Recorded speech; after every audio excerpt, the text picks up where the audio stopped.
ବୁଝିବା ପାଇଁ ପୂର୍ବ ଅଧ୍ୟାୟ ଗୁଡ଼ିକ ଦେଖିବା ପାଇଁ ଅନୁରୋଧ।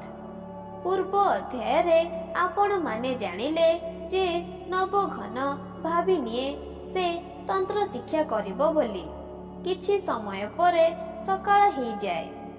ନବଘନ ଦିନ ସାରା ଜାତକ ପାଠ ଦେଖିବା ପାଇଁ ବସେ। ସେ ଦିନ ଗୋଟିଏ ବି ଲୋକ ଆସନ୍ତି ନାହିଁ। ସନ୍ଧ୍ୟା ହେଲା ପରେ ନବଘନ ସେ ତାନ୍ତ୍ରିକ ପାଖକୁ ଯାଏ, ଯିଏ ତାଙ୍କ ଗାଁ ରାମଦାସ ଝିଅ ଦେହରୁ ଭୂତ ଚଢ଼େଇବା ପାଇଁ ଆସିଥିଲା। ତା ପାଖକୁ ଯାଏ। ନବଘନ ଦେଖେ ତାନ୍ତ୍ରିକ ସେଇଠି ଅନେକ ଲୋକକୁ ତନ୍ତ୍ରକ୍ରିୟା ଶିକ୍ଷା ଦେଉଛି। ନବଘନ ପ୍ରଣାମ। ତାନ୍ତ୍ରିକ କୁହ, କ'ଣ ଅସୁବିଧା ହେଇଛି ତମର? ନବଘନ କିଛି ଅସୁବିଧା ହେଇନାହିଁ। ତାନ୍ତ୍ରିକ ତାହେଲେ କ'ଣ ପାଇଁ ଆସିଛ ତମେ ମୋ ପାଖକୁ? ନବଘନ ମୋତେ ଆପଣଙ୍କ ଶିଷ୍ୟ ଭାବେ ଗ୍ରହଣ କରନ୍ତୁ। ମୋତେ ତନ୍ତ୍ର ବିଦ୍ୟା ଶିଖିବା ପାଇଁ ଇଚ୍ଛା ହେଉଛି। ତାନ୍ତ୍ରିକ ତୁମେ କ'ଣ କର? ନବଘନ ଆମର କୁଳ ବେଉସା। ମୁଁ ଜାତକ ମେଳକ କରେ। ତାନ୍ତ୍ରିକ ତମେ ତ ବହୁତ ଭଲ କାମ କରୁଛ, ଧର୍ମ କାମ କରୁଛ। ଏ ତନ୍ତ୍ର ସାଧନା କ'ଣ ପାଇଁ ଶିଖିବ? ଫେରିଯାଅ ଆଉ ନିଜ କୁଳ ବେଉସା କର। ତମକୁ ଭଗବାନ ଯେତିକି ଦେଇଛି ସେତିକିରେ ଶାନ୍ତି ରୁହ।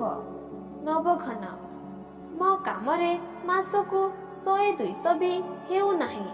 ଘରେ 10 ଜଣ ଲୋକ, କ'ଣ ଖାଇବୁ? ସେଇଥିପାଇଁ ମୁଁ ତନ୍ତ୍ର ସାଧନା କରିବି, ଆପଣଙ୍କ ଠାରୁ ଶିକ୍ଷା ନେବି।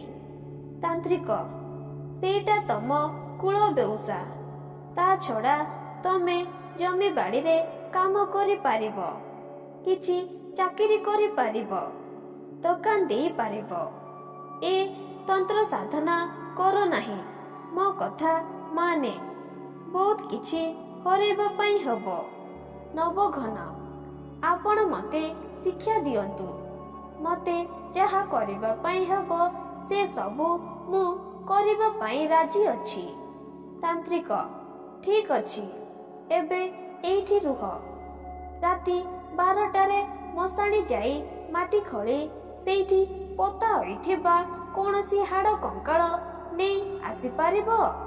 ନବଘନ ରାତି 12ଟାରେ ମୋତେ ମଶାଣି ଯାଇ ହାଡ଼ କଙ୍କାଳ ନେଇ ଆସିବା ପାଇଁ ହେବ? ତାନ୍ତ୍ରିକ ହଁ, ଏଇଟା ତ ଗୋଟେ ପରୀକ୍ଷା। ଯଦି ଏଇଟା ବି କରିପାରିବ ନାହିଁ ତନ୍ତ୍ରକ୍ରିୟାରେ ସଫଳ ହେଇପାରିବ ନାହିଁ। କାହିଁକି ନା ବହୁତ କିଛି ହରେଇ ପାର ତମେ। ନବଘନ ମୁଁ ତ ଏବେ ତନ୍ତ୍ରକ୍ରିୟା ଶିଖି ନାହିଁ। ମୁଁ ଯଦି ମଶାଣି ଯିବି ସେଇଠି ପ୍ରେତ ଆତ୍ମାମାନେ ମୋତେ ମାରିଦିଅନ୍ତି। ମୋ ପାଖରେ ତାଙ୍କୁ ଅଟକାଇବାକୁ କିଛି ମନ୍ତ୍ର ନାହିଁ। ତାନ୍ତ୍ରିକ ମୁଁ ଗୋଟେ ତାବିଜ ଦଉଛି, ତାକୁ ଲଗାଇ ଯିବୁ। ତତେ କୌଣସି ଆତ୍ମା ଛୁଇଁ ପାରିବ ନାହିଁ।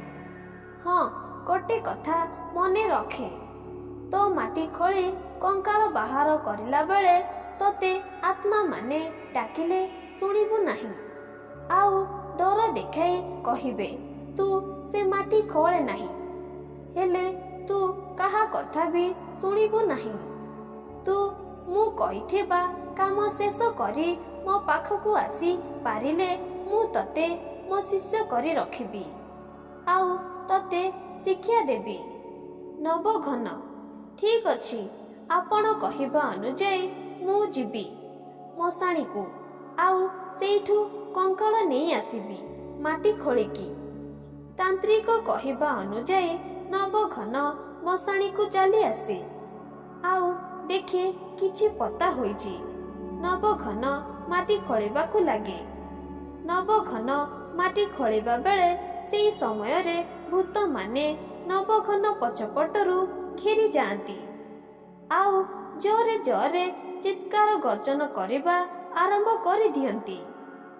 ନବଘନ ଛାତି ଡରରେ ଥରି ଉଠେ, ହେଲେ ସେ ଡରରେ ପଛକୁ ଦେଖେ ନାହିଁ। ସେଦିନ ନବଘନ ଭୂତମାନଙ୍କ କଥା ଶୁଣି ନ ଶୁଣିବା ପରି ରହି ତାନ୍ତ୍ରିକ ପାଖକୁ ଚାଲି ଆସେ। ଆଉ ସେହି ଦିନଠାରୁ ତାର ତନ୍ତ୍ର କ୍ରିୟା ଶିକ୍ଷା ଆରମ୍ଭ ହୋଇଯାଏ। ନବଘନ ପ୍ରେତ ଆତ୍ମାଙ୍କ ମଝିରେ ବସି ତନ୍ତ୍ର ସାଧନାରେ ସଫଳ ଭାବେ କ୍ରିୟା ସଫଳ କରିଥାଏ। 3 ମାସ ପରେ ଆଜି ତୋର ତନ୍ତ୍ର ସାଧନା ସଫଳ ହୋଇଛି। ପୁରା 3 ମାସ ନିଜ ଘର ଛାଡ଼ି ଏଇଠି ରହି ତନ୍ତ୍ର ସାଧନାରେ ସଫଳ ହୋଇଯାଇଛୁ। ନବଘନ, ମୁଁ ମୋ ପୂଜାରେ ସଫଳ ହେଇଗଲି। ତାନ୍ତ୍ରିକ, ଏବେ ଯାଏ ପୂଜା ସଫଳ ହୋଇନାହିଁ। ଆଗାମୀ ଅମାବାସ୍ୟାରେ ତୁ 2 ଜଣଙ୍କୁ ବଳି ଦେବାକୁ ହେବ। ନବଘନ, ମୁଁ ଆଜି ଯାଏ ଆମିଷ ଖାଇ ନାହିଁ। ମୁଁ କାହାକୁ କେମିତି ବଳି ଦେଇପାରିବି? ତାନ୍ତ୍ରିକ, ତାହେଲେ ତୋ ସାଧନା କେବେ ସଫଳ ହୋଇପାରିବ ନାହିଁ। ନବଘନ, ନା, 3 ମାସ ଧରି ଏତେ କଷ୍ଟ କରି ଶେଷରେ ଏମିତି ଛାଡ଼ି ପାରିବି ନାହିଁ। ମୋତେ ମୋ ସାଧନା ସଫଳ କରିବାର ଅଛି। ଆପଣ କୁହନ୍ତୁ, କାହାର ବଳି ଦେବାକୁ ହେବ? ତାନ୍ତ୍ରିକ, 1 ନୁହେଁ 2ଟି। ନବଘନ, 2ଟି? ତାନ୍ତ୍ରିକ, ହେଲେ କିଛି ନିୟମ ଅଛି। ନବଘନ, ନିୟମ? ତାନ୍ତ୍ରିକ, ସେ 2 ଜଣ ଭିତରୁ 1 କନ୍ୟା 1 ବାଳକ ହୋଇଥିବ। 2 ଜଣ ଯାକ ରାତିରେ ଜନ୍ମ ହୋଇଥିବା ଆବଶ୍ୟକ। 2 ଜଣଙ୍କୁ ସମାନ ବୟସ ହୋଇଥିବା ଦରକାର। ଆଉ ଗୋଟେ କଥା, 2 ଜଣ ରୋହିଣୀ ନକ୍ଷତ୍ରରେ ଜନ୍ମ ହୋଇଥିବା ଦରକାର। ଏମିତି ହେଲେ ପୂଜା ସଫଳ ହେବ। ତାନ୍ତ୍ରିକ, ହଉ ଆଜ୍ଞା, ମୁଁ ଆସୁଛି। ମୁଁ ମୋ ପୂଜା ସଫଳ କରିବି। ନବଘନ ଘରକୁ ଫେରି ଆସେ। ନୟନା, ତମେ ଆସିଗଲ? କୁଆଡ଼େ ଯାଇଥିଲ? 3 ମାସ ହେଲା ତମକୁ ଖୋଜି ଖୋଜି ଆମେ କେତେ କାନ୍ଦିଛୁ। ନୟନା ନବଘନକୁ ଧରି କାନ୍ଦିବାକୁ ଲାଗେ। ନବଘନ, ଆରେ ତୁ କାନ୍ଦୁଛୁ କ'ଣ ପାଇଁ? ନୟନା, ତମେ ଜାଣିଛ, ତମକୁ ମୁଁ ମୋ ଜୀବନଠୁ ବେଶୀ ଭଲ ପାଏ। ଆଉ ତମେ 3 ମାସ ଆସିଲ ନାହିଁ ବୋଲି ସମସ୍ତେ କହିଲେ ତମେ ଏ ଦୁନିଆରେ ନାହଁ। ହେଲେ ମୋର ବିଶ୍ୱାସ ଥିଲା ତମେ ଆସିବ ବୋଲି। ଦେଖ, ତମେ ଚାଲି ଆସିଲ। ତମର ଏ ଚୁଟି ଦାଢ଼ି କ'ଣ ପାଇଁ କାଟିନ? କୁଆଡ଼େ ଯାଇଥିଲ? ନବଘନ ଭାବେ ମୋତେ ମିଛ କହିବା ପାଇଁ ହେବ। ସେ ମୋର ଗାଡ଼ି ଧକ୍କା ହେଇ ଗୋଡ଼ ଭାଙ୍ଗି ଯାଇଥିଲା। ଜଣେ ସାଧୁ ଲୋକ ମୋତେ ତାଙ୍କ ଘରେ ରଖିଥିଲେ। ମୁଁ ଭଲ ହେବାରୁ ଫେରି ଆସିଛି।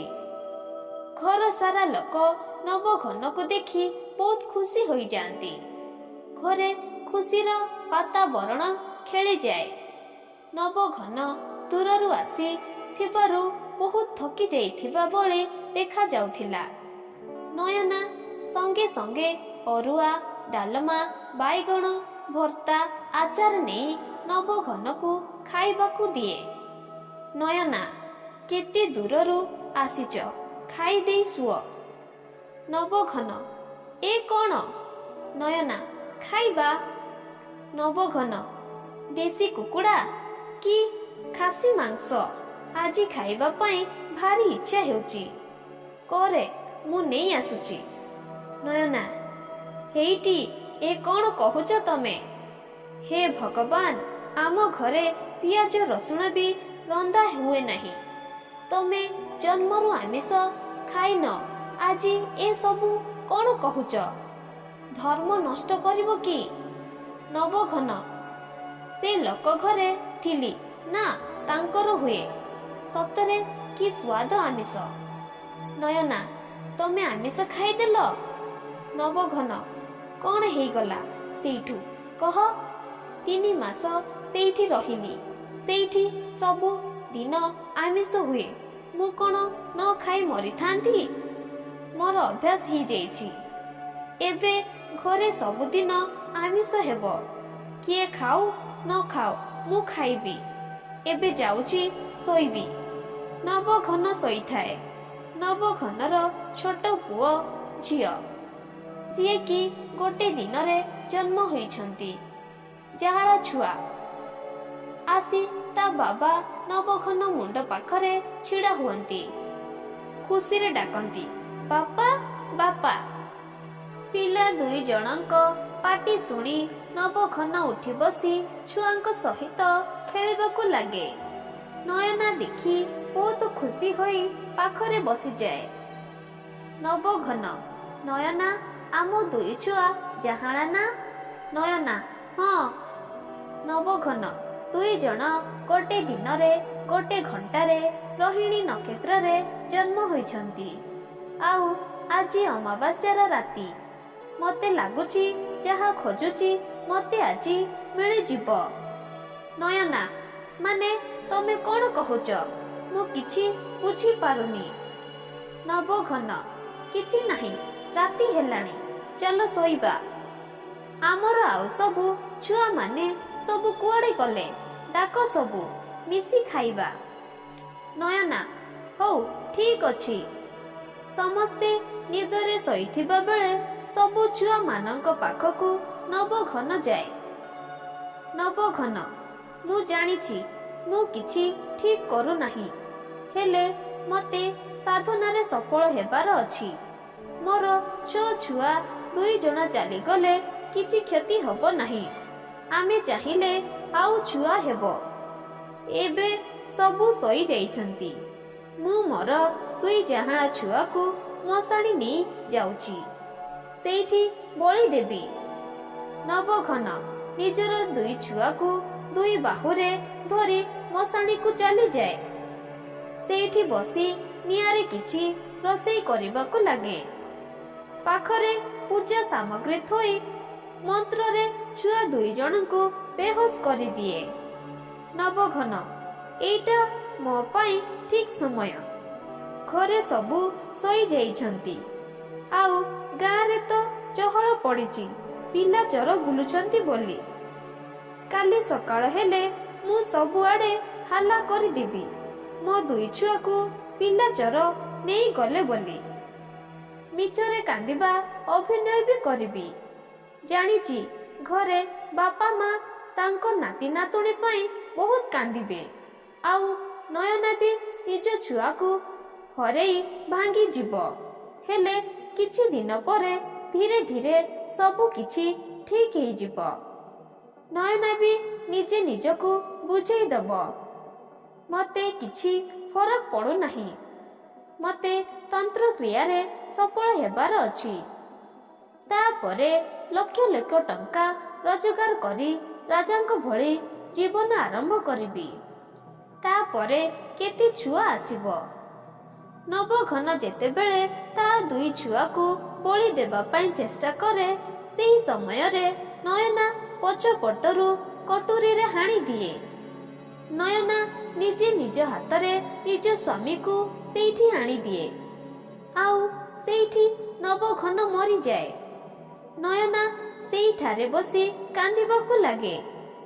ନୟନା, ମୁଁ ଜାଣିଛି ମୁଁ ବହୁତ ବଡ଼ ପାପୀ, ଯାହାକୁ ନିଜ ଜୀବନଠୁ ବେଶୀ ଭଲ ପାଇ ବାହା ହେଲି।